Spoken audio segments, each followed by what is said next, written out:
أهل البدع والأهواء، أهل البدع العقائدية وأهل البدع السياسية.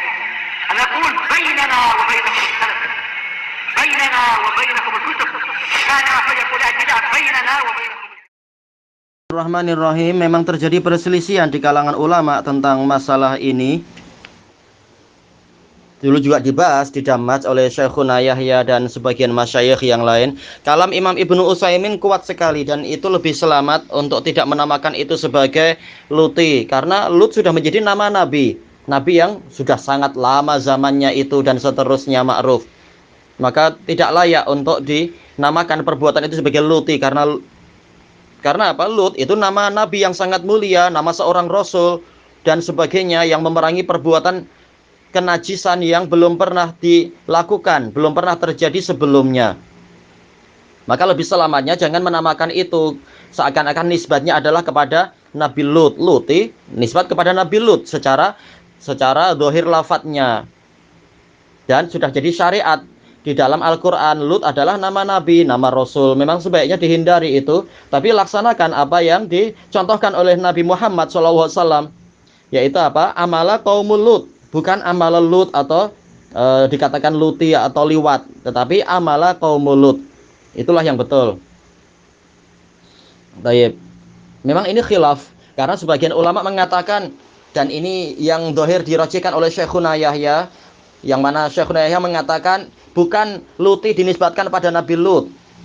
Ketika sebagian fuqaha mengatakan Luti, maksudnya bukan nisbat kepada Nabi Lut, tetapi yaitu amal liwat, yang mana liwat di sini maknanya bukan islah, tetapi maknanya adalah definisi yang ma'ruf, yaitu menempelkan kemaluan ke dubur dan seperti itu.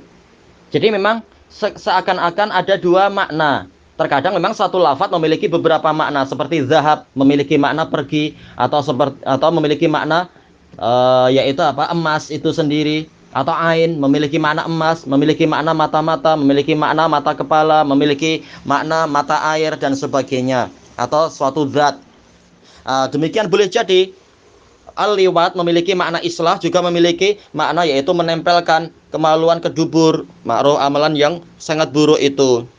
Tapi tentunya kalam Syekh Utsaimin lebih selamat, lebih sesuai dengan Al-Quran, lebih sesuai dengan sunnah Nabi Muhammad SAW, dan lebih sesuai dengan adab kepada Nabi.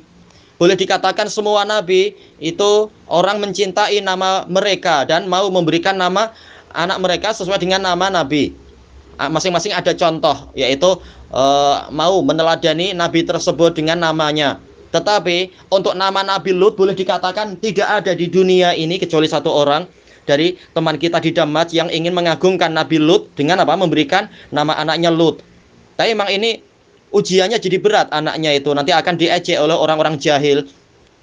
Padahal maksudnya bukan Lut kembali ke amalan yang najis itu, tapi Lut maksudnya adalah nama Nabi yang memerangi kenajisan tadi.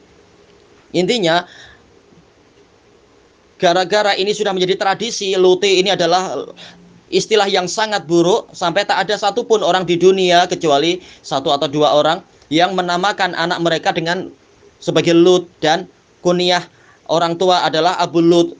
Boleh dikatakan satu pun tak ada yang mau, karena sudah sedemikian buruk nama itu. Kasihan, padahal Allah yang mempopulerkan Nabi Lut sebagai nabi yang sangat mulia, yang sangat baik. Dan sama sekali Allah dan Rasulnya tidak menamakan pelaku kenajisan tadi sebagai Luti, atau amalan tadi dikatakan sebagai liwat.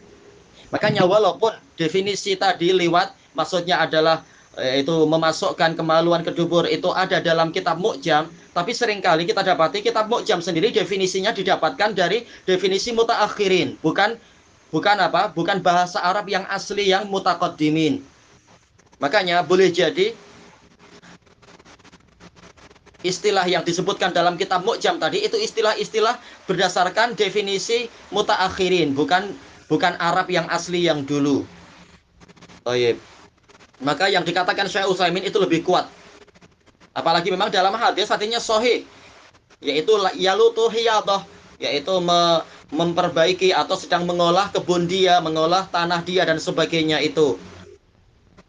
Hiyadah atau haitah dan sebagainya. Bahwasanya istilah yang dipakai oleh Nabi Muhammad la yalutu itu adalah memperbaiki, memang mengolah tanah dan sebagainya. Dan ketika Nabi Muhammad bersabda tentang masalah amalan homoseksual, beliau tidak menamakan itu sebagai liwat, tetapi amala qaumil Lut. Maka inilah yang lebih selamat, ikut Al-Quran, ikut sunnah, dan ikut adab kepada para nabi. Bukan istilah yang dipakai oleh sebagian fuqaha, itu lebih selamat. Baik, kalam Syekh Utsaimin insya Allah lebih selamat dan lebih kuat. Walaupun prakteknya memang itu sudah betul-betul masuk dalam citra bahwasanya lafaz liwat itu sudah sangat buruk, merusak bahasa memang sebenarnya. Wallahu a'lam walhamdulillahi rabbil alamin.